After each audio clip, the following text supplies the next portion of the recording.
राव जी ज्ञान दर्शन में सभी श्रोताओं ने राम राम जय माता जी री। आज आप राजसूर्य यज्ञ की बात करा।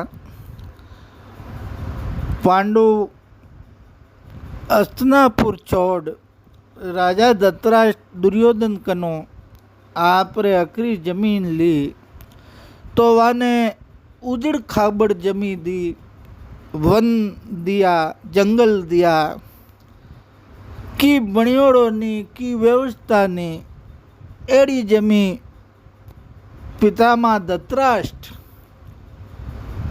पांडवारा पुत्र माते उपकार करन बा जमी दी। भगवान श्री कृष्ण जी रे सहयोगू उन जमीरे माते इंद्रप्रस्थ नगर बसायो और इंद्रप्रस्थ नगर रे महीने राजसूर्य यज्ञ करियो। तो राजसूर्य यज्ञ रो नियम हो कि भाई कोई राजसूर्य यज्ञ करता राजा महाराजा ऋषि मुनि पुत्र जष्टि यज्ञ था, राजसूर्य यज्ञ होता,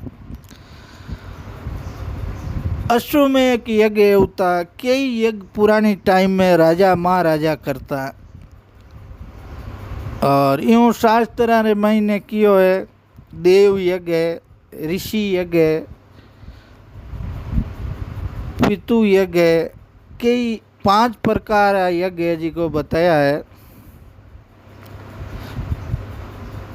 तो भी यज्ञ रे महीने राजसूर्य यज्ञ अंत में सब यज्ञ संपूर्ण हो जातो जरा भगवान रे द्वारे बी जगह एक उस यज्ञ में महाराज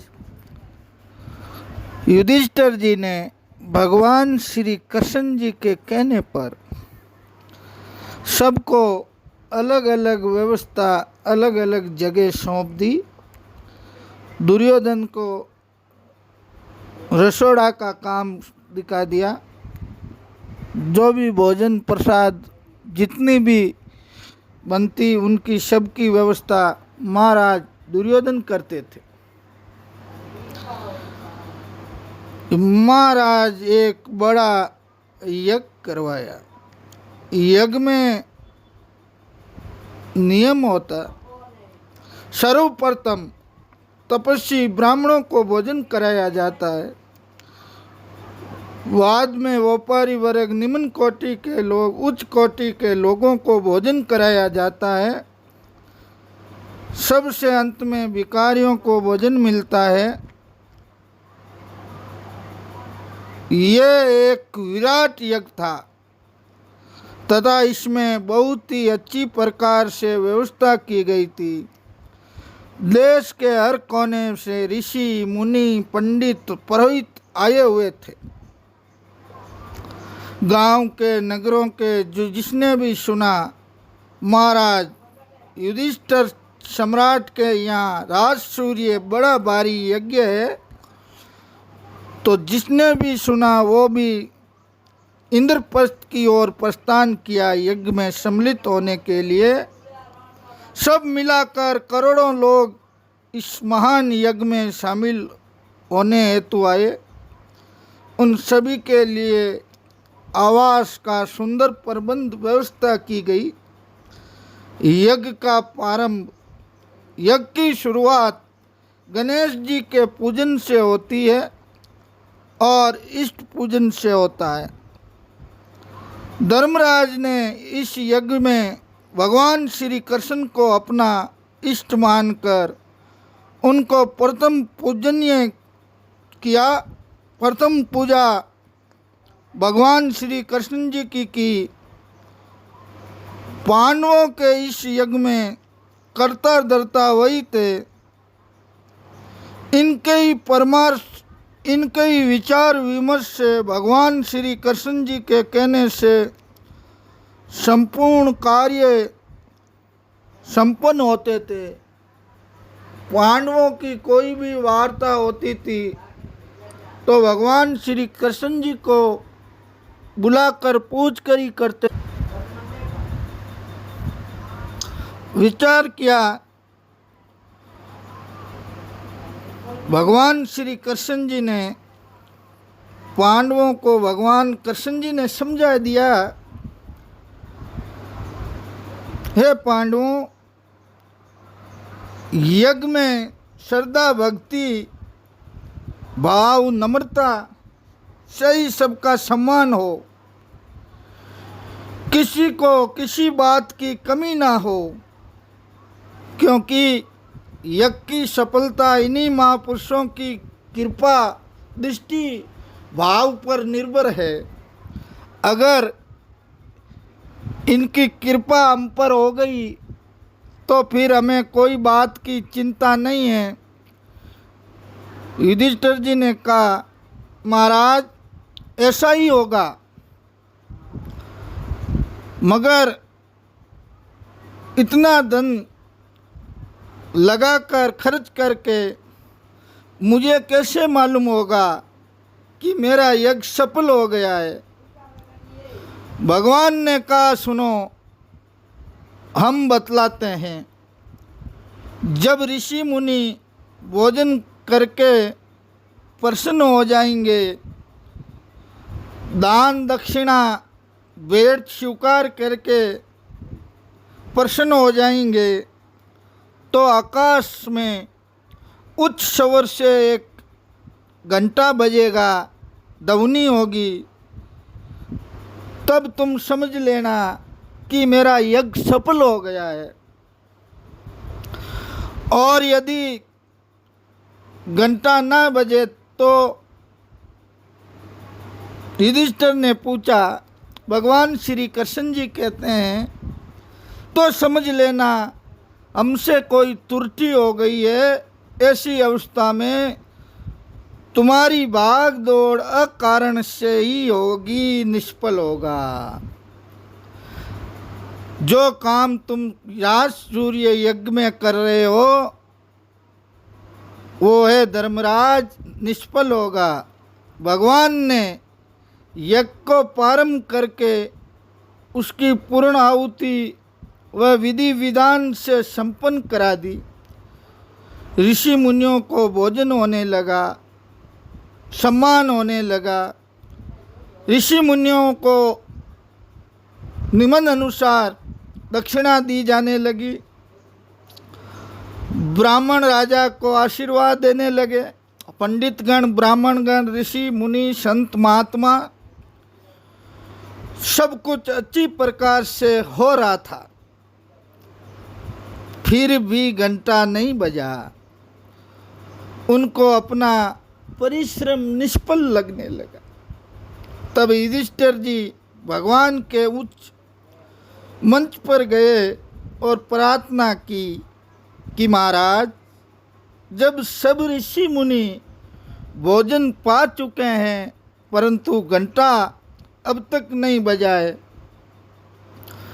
भगवान श्री कृष्ण जी महाराज युधिष्ठिर जी को कहने लगे, तुम कैसे जान सकते हो कि भगवान को कौन प्रिय है, किसने भोजन किया है राजसूर्य यज्ञ के अंदर, किसने नहीं किया।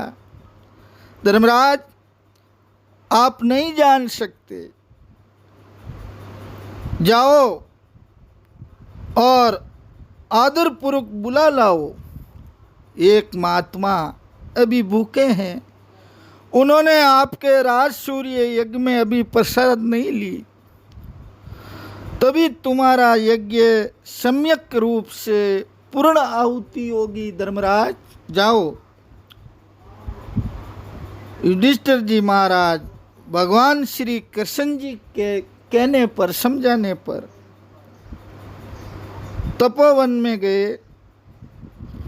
वहाँ पर देखा एक क्षीण जीर्ण अवस्था, क्षीण जीर्ण कुटिया, टूटी फूटी कुटिया, मेला दुबला पतला ऋषि बैठा, वस्त्र तन पर कपड़े नहीं, खाली एक लंगोट लगाई हुई थी और शरीर पर मेल झलक रहा था, मानो महीनों से उन्होंने कभी स्नान नहीं किया। महाराज को भी उनको देखकर कुछ मन में गिरना सी हो गई। वे शपथ मुनि के प्रति वैसी श्रद्धा भाव भक्ति प्रस्तुत नहीं कर सके जैसी उन्हें उनमें होनी चाहिए थी। युधिष्ठिर जी ने कहा, मुनि, हमारे यहाँ राजसूय यज्ञ है, आप चलिए, हमारे राजसूय यज्ञ में आपका चरण स्पर्श होगा, चरण पड़ेंगे और आपके चरणों की धूल से हमारा यज्ञ पवित्र हो जाएगा। कुछ प्रसाद भी वहाँ आप ग्रहण कीजिए मुनि, चलिए। शपन मुनि ने कहा, राजन, तुमने सबको भोजन कराया, सबको निमंत्रण दे के बुलाया, सबको अपने अपने राजपुरुषों को भेजा, नौकरों को भेजा, मंत्रीगण को भेजा, हमारे को आज याद नहीं किया तो हम आपका निमंत्रण स्वीकार नहीं करेंगे। राजन, हम आपके इंद्रप्रस्थ के पास ही बैठे थे, मगर नहीं, आपने हमें नहीं बुलाया, हम आपका निमंत्रण नहीं स्वीकार करेंगे। युधिष्ठिर जी के बार बार कहने पर, आग्रह करने पर भी उन्होंने निमंत्रण स्वीकार नहीं किया तो युधिष्ठिर जी महाराज निराश होकर वापिस लौटना पड़ा। अब भगवान ने द्रौपदी को भेजने का प्रस्ताव किया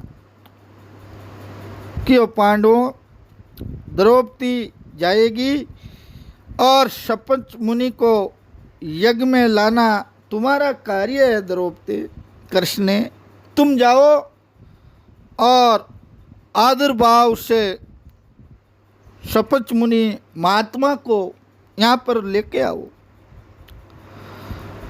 अब द्रौपदी भगवान श्री कृष्ण जी की आज्ञा से राजभवन से नंगे पांव ऋषि के आश्रम गई। उन्होंने साष्टांग प्रणाम किया, पुष्पहार उनके गले में पहनाया, आरती की और उनके चरणों में सिर टेक दिया, रोने लगी। तब द्रौपदी ने उनसे यज्ञ में चलने की प्रार्थना की कि हे मुनि, आप तपस्वी हैं, आप पर भगवान की कृपा है, आपके बोल भगवान के बोल हैं और मैं एक तुच्छ प्राणी हूँ, मेरे तुच्छ प्राणी पर आप कोप करके क्या करेंगे मुनि? चलिए, आपको मेरे राजसूय यज्ञ में चलना ही पड़ेगा। द्रौपदी ने कहा, मुनि ने कहा,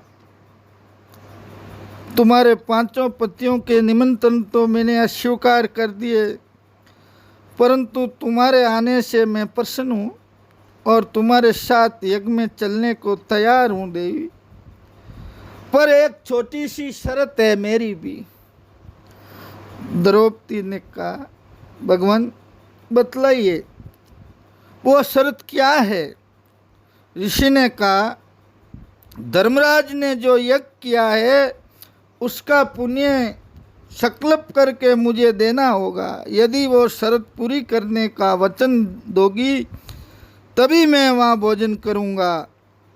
ये सुनकर द्रौपदी शन रह गई। जिस यज्ञ में करोड़ों का खर्च हुआ हो, ऋषि मुनियों को बुलाकर उच्च दक्षिणा दी, दान दिया हो, ऐसे महान यज्ञ के महान फल को देने की स्वीकृति द्रौपदी कैसे देते? ऋषि पुन बोले, द्रौपदी, क्या तुम्हें शर्त स्वीकार नहीं है? मेरी शर्त सुनकर कुछ बोली नहीं बेटा, तुम मुझे अपने राजसूय यज्ञ में नहीं ले जाना चाहती क्या? द्रौपदी बोली, महाराज, आप लोगों के मुख से ही सुना है, संत मिलन को जाइए तज माया अभिमान, एक एक पग जो धरे सो सो यज्ञ समान। ऐसे महापुरुष हैं। तरवर सरवर संत जन चौथा वर्षे में, परमार्थ रे कारण चारों धारी दे। मुनि द्रौपदी की बात सुनकर, मुनि द्रौपदी का दुआ सुनकर समझ गए। उन्होंने द्रौपदी को दुए का अर्थ समझाया। कहा सही बात। द्रौपदी ने कहा मेरे कितने यज्ञ हो गए हैं, अब आप ही बताइए ऋषि। ऋषि ने कहा तुम नंगे पैर चलकर आई, ये तो कई सौ यज्ञ के समान हो गए हैं देवी। द्रौपदी ने हाथ जोड़कर कहा महाराज, राजा युधिष्ठिर जी के यज्ञ का फल उन्हीं को रहने दीजिए। मैंने आपके आश्रम तक आने में जितने यज्ञ किए हैं उनमें से एक यज्ञ का फल आप ले लीजिए। ऋषि ने कहा देवी तुम जीत गई हो और मैं हार गया। तुम्हारे चतुराई से मुझे बोध करा दिया। मैं तुम्हारे साथ चलने को तैयार हूँ। और वे रथ में सवार होकर राजधानी को चल पड़े। पांडवों ने उनका यथोचित सत्कार किया। अब शपथ मुनि भोजन करने बैठे। नाना प्रकार के मेवा मिष्टान, 32 भोजन, 33 सारणा, तरह तरह की मिठाइयाँ, भोजन सन्मुख परोसे गए। द्रौपदी स्वयं भोजन परोसने में सलगन मगन थी। पांडु पंखा जल रहे थे। भोजन कराते समय बहुत ही सावधानी बरती गई। सावधानी से महात्मा जी को भोजन कराया, ऋषि को भोजन कराया। ऋषि ने भोजन समाप्त किया, फिर हाथ जोड़कर श्रद्धा के साथ दक्षिणा भी दी, परंतु घंटा फिर भी नहीं बजा। राजा का मुख पीला पड़ गया। वे परेशान हो गए। भगवान ने सबको बुलाया और पूछा तुम लोगों ने कोई अपराध तो नहीं हुआ? तब द्रौपदी ने कहा महाराज, जब मुनि को भोजन परोसा गया तो उन्होंने कटोरी का भोजन सब में बड़े बड़े थाल में रखे, सबको एक कर दिया। मिलाकर ऐसा पलीता किया जैसे जानवरों को सानी बनाई जाती। ऐसा पलीता मिक्सचर भोजन बनाया। हाथ जोड़कर आंखें मूंदी और उसके उपरांत खाने में लगे। तब मेरे मन में कुछ विचार आया कि मुनिवर को शिष्ट मनुष्यों का भोजन करना नहीं आता। श्रेष्ठ मनुष्य कैसे भोजन करते हैं ये भी मुनि जी को ध्यान भान नहीं है। यह सोचकर मेरे मन में थोड़ी घृणा पैदा हो गई। तो भगवान श्री कृष्ण जी ने कहा शपथ मुनि को बुलाओ और पूछा भोजन का पतीला बनाकर सानी की तरह खाने का आपका क्या प्रयोजन है? तब मुनि बोले जो भी भोजन मिलता है उसको सर्वप्रथम मैं भगवान को अर्पण करता हूँ राजन, अर्थात भगवान का भोग लगाता हूँ।